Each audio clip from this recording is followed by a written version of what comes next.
जय हिंद दोस्तों, मैं हूं हीरा परिहार और आप देख रहे हैं सैनिक एकता। चैनल को सब्सक्राइब करें, वीडियो को ज़्यादा से ज़्यादा शेयर करें, लाइक करें, कमेंट करें। दोस्तों, आज हम बात करेंगे वे देशभक्त जो डिफेंस ऑर्गेनाइजेशन से पर्टेन करते हैं, इंडियन आर्मी, एयरफोर्स और नेवी से बिलोंग करते हैं। जब वो अपनी सर्विस दे रहे होते हैं किसी ड्यूटी के अंतर्गत या उनके शरीर के साथ कोई हादसा हो जाता है किसी कारणवश, तो उनको यहाँ पर लिबरलाइज इम्पेयरमेंट रिलीफ दिया जाता है। किसी को डिसेबिलिटी पेंशन दिया जाता है, किसी को इनवैलिड पेंशन दिया जाता है, किसी को यहाँ पर वार इंजरी पेंशन, वार इंजरी रिलीफ, मेडिकल कैटेगराइजेशन की अलग अलग शर्तें हैं, तो उन आधार पर डिसेबिलिटी इंटाइटलमेंट दिया जाता है। आज हम बात करेंगे उन्हीं में से एक लिबरलाइज इम्पेयरमेंट रिलीफ की बात करेंगे कि आखिर लिबरलाइज इम्पेयरमेंट किन आधारों पर दिया जाएगा, इसकी क्या क्या शर्तें होती है, किन को दिया जाता है, उसी के बारे में आज हम बात करेंगे। यह ERGMO 2023 के अकॉर्डिंग होगा। आज हम बात करेंगे, आपके सामने एक प्रेजेंटेशन दिख रहा होगा, उस प्रेजेंटेशन में आप ध्यान से देखें। तो हम पहुंच गए ERGMO 2023 का एक पैरा लिख रखा है मैंने, liberalise impairment relief. Liberalise impairment relief is a monthly disability compensation.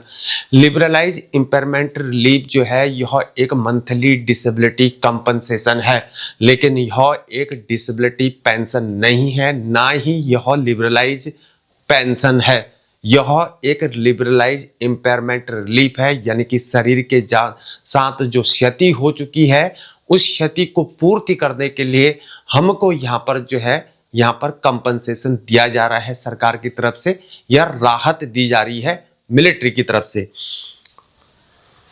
Calculated as a defined percentage of the last reckonable emoluments, यानी कि इसको जो कैलकुलेट किया जाएगा लास्ट रिकॉनेबल इमोलमेंट्स के अकॉर्डिंग ही किया जाएगा। फिर आगे बोल रहा है, awarded to armed forces personnel who are retired और डिस्चार्ज फ्रॉम सर्विस वॉलंटरी, यानी कि जो सर्विस को पूरा कर देते हैं, कंप्लीट सर्विस करते हैं, या आप वॉलंटरी डिस्चार्ज लेते हैं या प्रीमेच्योर डिस्चार्ज लेते हैं शरीर के साथ होने वाली क्षति पर। Awarded to armed forces personnel who are retired और discharge from service voluntary otherwise with a disability sustained under circumstances except as category D. Category D के एक्सेप्ट बोल रहा है, and assessed not less than 20%, यानी कि RMB के अंतर्गत जब रिलीज मेडिकल बोर्ड होता है, आप डॉक्टर के पास ओपिनियन लेने जाते हैं, ओपिनियन लेने के बाद आप फिर बोर्ड ऑफिस में जाते हैं। जब आप बोर्ड ऑफिस में जाते हैं तो आपके पास आप जो डॉक्टर बैठते होते हैं, president of the medical board, वो आपको निर्धारित करते हैं कि आपको कितनी % डिसेबिलिटी दी जानी चाहिए। हालांकि कुछ शरीर के जो अंग होते हैं उन पर जो डिसेबिलिटी ऑलरेडी यहाँ पर निर्धारित होती है सरकार द्वारा, लेकिन जब आपको डॉक्टर एग्जामिन करता है, प्रेसिडेंट बोर्ड ऑफ मेंबर जो आपको एग्जामिन करते हैं, उस पर जो है आपकी डिसेबिलिटी निर्धारित की जाती है। वहां पर बोल रहा है कि 20% से नीचे डिसेबिलिटी किसी भी हालत में होनी नहीं चाहिए। 20% ब्रॉडबैंड टू 50 होता है, 50 ब्रॉडबैंड टू 75, 75 ब्रॉडबैंड टू 100% होता है। तो इन बातों को हमने जानना है। फिर उसके बाद बोल रहा है, liberalize impairment relief shall hereafter replace the term to liberalize disability element, यानी कि यह liberalize disability element से उसका क्या है, रिप्लेसमेंट है, यानी कि उसी का एक पूर्ववर्ती है, बोल रहा है पूर्ववर्ती है। और in as far a disability compensation to armed force person who are retired और डिस्चार्ज फ्रॉम सर्विस, जो आर्म्ड फोर्सेस के जो सोल्जर हैं वो अगर डिस्चार्ज होते हैं शरीर के साथ क्षति होने पर, तो उनको कंपनसेशन दिया जाता है, राहत दिया जाता है। This is not a pension, लेकिन यह एक पेंशन नहीं है। And shall cease upon the demise of the recipient, यानी कि जब इंडिविजुअल जो लिबरलाइज इम्पेयरमेंट रिलीफ जब वो लेगा, कंपनसेशन लेगा, जब वो रिटायर हो जाएगा, उसकी एक लंबी अवधि के बाद उसकी डेथ हो जाती है। डेथ होने पर जो है फैमिली को ट्रांसफर नहीं होगी, ना ही बच्चों को ट्रांसफर होगी। ये वाली बात को समझना है। अब देखो क्राइटेरिया, मेन चीज है क्राइटेरिया, किन को मिलता है, किन शर्तों पर मिलता है, इसको समझते हैं। रिटायर्ड आफ्टर कलर्ड सर्विस और डिस्चार्ज एट ऑन, यानी कि जो कलर सर्विस करेगा उसको लिबरलाइज इम्पेयरमेंट रिलीफ मिलेगा, या वो प्रीमेच्योर डिस्चार्ज लेता है, वॉलंटियर डिस्चार्ज लेता है। यानी कि एक सिपाही की सर्विस 17 साल होती है, हवलदार की 24 होती है, नायक की 22 साल सर्विस होती है, या नायब सूबेदार की 26 होती है, सूबेदार की 28 साल होती है। ये कलर सर्विस में काउंट होते हैं। यानी कि इनसे पहले जो चले जाएगा उनको क्या मिलेगा, जो प्रीमेच्योर रिटायर लेगा, यानी कि अपनी मर्जी से जा रहा है ऑन रिक्वेस्ट में, तो उनको क्या मिलेगा, लिबरलाइज इम्पेयरमेंट रिलीफ मिलेगा, या कलर सर्विस ले लेगा तो करेगा तो लिबरलाइज इम्पेयरमेंट रिलीफ मिलेगा। अगर सीओ घर भेजता है तो लिबरलाइज पेंशन मिलेगी, डॉक्टर घर भेजता है तो लिबरलाइज पेंशन मिलेगी। लेकिन मिलेगी किस आधार पर, देखो इसमें जो मिनिमम डिसेबिलिटी है असिस्ट किया होना चाहिए आरएमबी में 20%।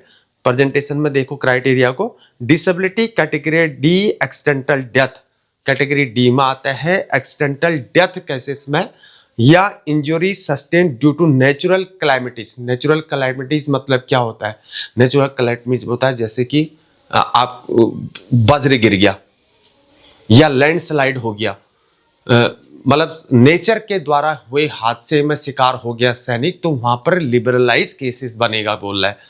यानी कि वज्र, कभी बिजली गिर जाती, मान लिया जाए हम फील्ड में ड्यूटी में है, नॉर्थ ईस्ट इलाके में है या नॉर्दर्न इलाके में है, तो जंगल में हम ड्यूटी दे रहे हैं, फैंस इलाके में ड्यूटी दे रहा है, आप देखा पेड़ पौधे बहुत सारे होते हैं, बिजली गिर रही है, बरसात गिर रही है, बस पंचो उड़ के जो है हथियार अंदर डाल के वो ड्यूटी दे रहा होता है AK-47 लगा के।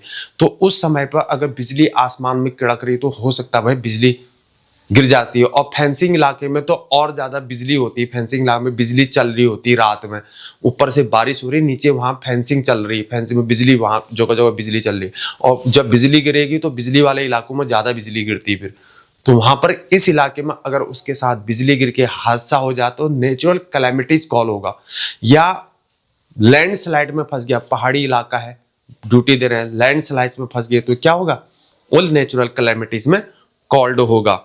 सच एज फ्लड, देखो बाढ़ आ गई, नेचुरल कैलेमिटीज है, ठीक है ना।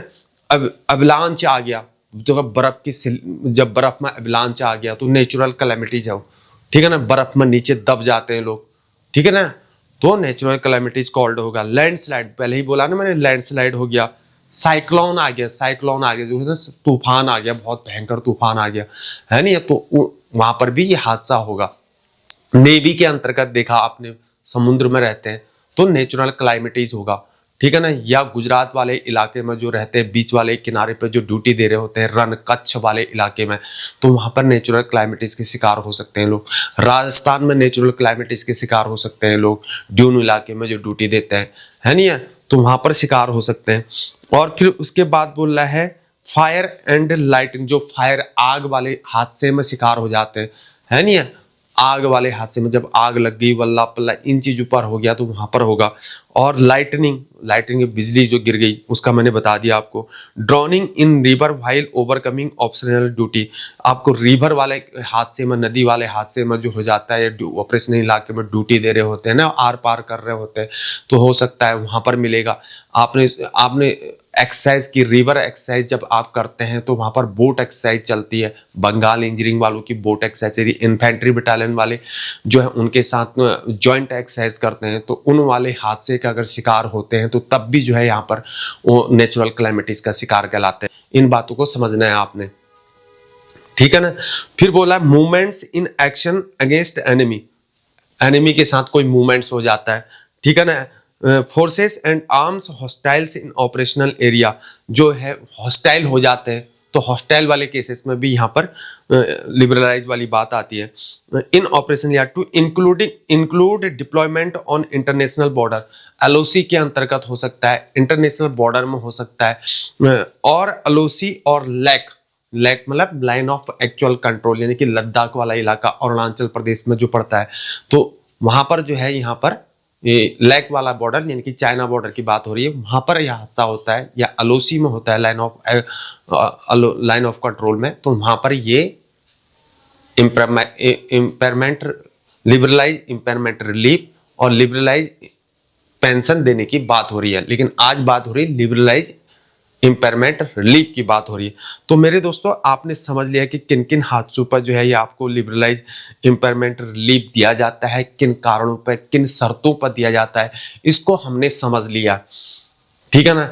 अब हम बात करेंगे यहाँ पर लिबरलाइज इम्पेयरमेंट रिलीफ की कैलकुलेशन क्या है, उसको समझने की बात करेंगे। दोस्तों वीडियो लंबी हो जाती है और देखने वाला हो जाता है बोर, इसलिए हम नेक्स्ट वीडियोज में अब बात करेंगे कि आखिर लिबरलाइज इम्पेयरमेंट रिलीफ की कैलकुलेशन किस आधार पर होगी, उसको समझने की कोशिश करेंगे नेक्स्ट वीडियो में।